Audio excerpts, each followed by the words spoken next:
Hi, hello, and welcome back to another riveting episode of drawing in my sketchbook, I suppose. Well, today is less so drawing and more painting, if we're gonna get specific, but basically it's been a while since I've picked up the old paintbrush and attempted to paint. Long time, patrons of the channel will know that I have a very contentious relationship with painting. I want to be better at it. I personally hold that I'm not that good at it, but maybe after today I'm grudgefully in a alright, technically I can paint frame of mind. Technically I can paint, but I could be better, you know? So yeah, that's pretty much what I'm gonna do today. I'm going to flex those muscles a little bit. So personally for me, when I try to paint, if I don't start with like a strong underdrawing, everything falls apart. I'm not very good at making it up with traditional paint. With digital painting, I'm a little, maybe because I'm more comfortable with that medium, it's a little bit easier for me to kind of go off book. I normally work with a tight sketch underneath, but for actual traditional paint, I need a very strong line drawing as a base. So if you have been abreast of pop culture in any way, shape, or form, you might know that Bridgerton season 4 recently released, part 2 anyway, recently released, and that is the subject of today's exploration. So what I like to do is I'll sketch everything out digitally. I find it easier to sketch digitally because I can move things around, shrink things, and like not have, when you're drawing and you draw on a regular piece of paper, you erase and it leaves like marks behind and so on. I can actually mess around a lot cleaner on digital, and so I'll do that and I'll make it as tight as possible, print that out, and use my light box, but it's not a box in like my light tablet. I'll use my light tablet to transfer the drawing. Now, shout out to the light table / light tablet. Whoever came up with this, you're a genius. I love you so much. It is such a lifesaver to have, and it's much, I used to have like the actual box.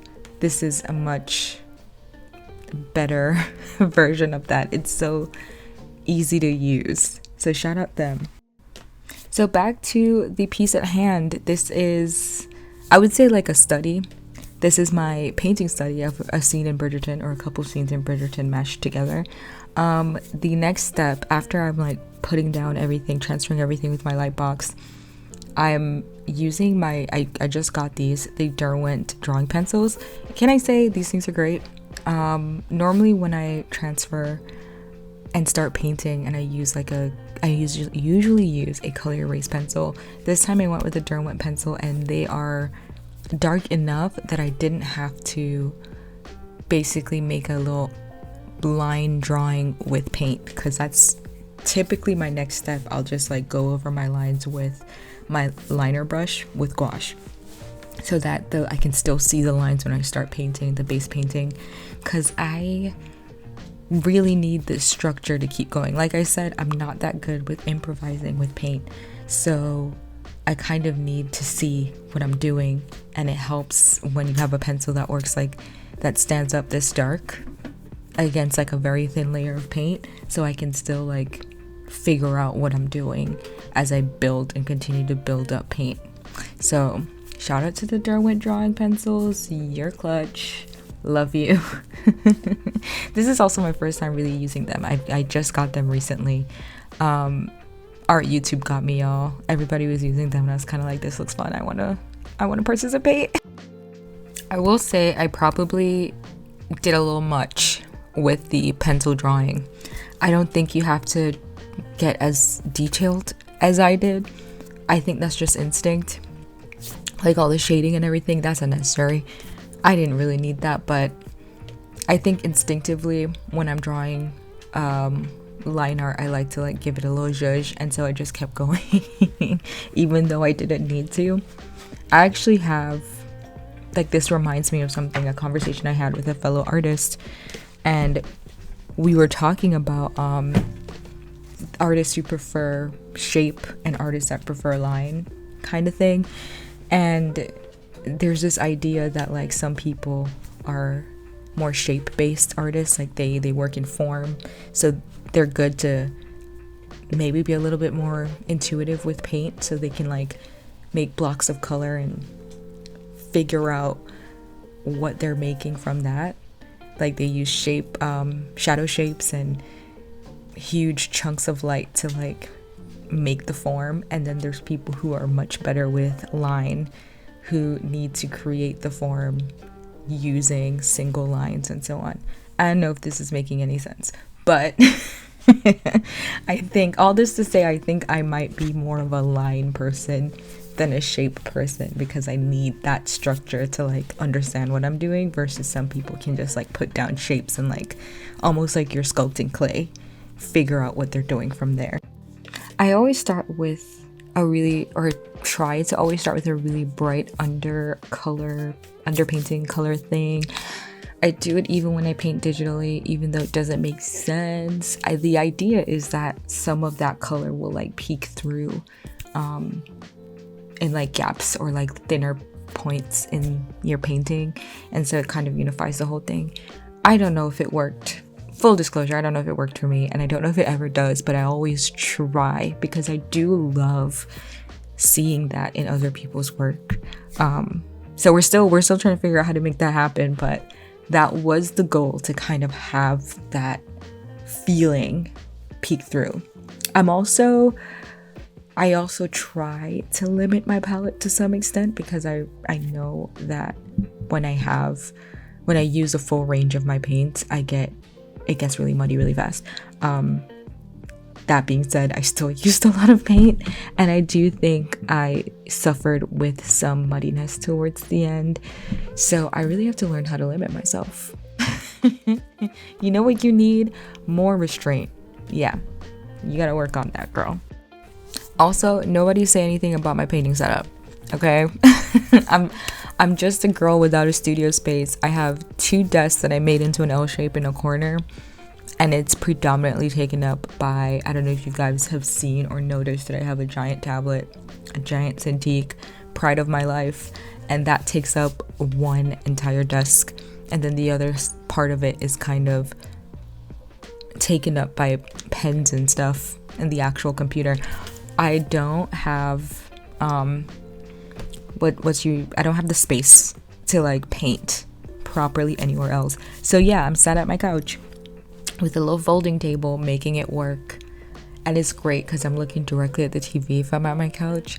And so I put a little TV on, paint a little bit. It's nice, it's relaxing, and it's also a couch, so it's cozy. Point is, one of these days we're gonna work up to it. We're gonna get a nice little setup that I can like actually draw and like paint and so on at a table. But until then, I am sat at my couch, and we're just gonna have to deal with it. We're just gonna have to make it work. Not all of us have fancy studios. Some of us have a couch and a little folding table, and we move. All right. Around here in the work, I say it all the time, there's always that ugly phase. There's always the ugly phase, and this, I was in it. I was really nervous around here. I was like, yo, I don't know if this is gonna happen. We might have messed up. And also, I think you can kind of see some of the muddiness in places starting to peek through, specifically with painting Benedict. I think Sophie turned out great. Shout out to her. But yeah, the Benedict ones, woo, I was struggling. They end up looking better than this, mostly because we are in the ugly phase, and we just have to like we just got to push through when you're in that phase. But trust, whenever I get to that point in the painting, it is always a fight to be like, do I give up or do I continue? Do I persevere? Maybe that's a life lesson. Who knows? But I was so close to just abandoning ship. I think once you start putting in actual different like colors that have different value, so you know, strong darks, strong lights, things start coming together a little bit better. So once I put his hair and the mask in, which are super dark, it helped make the muddy colors not look as muddy. Like things actually had contrast and differences and so on. So it worked out. It did.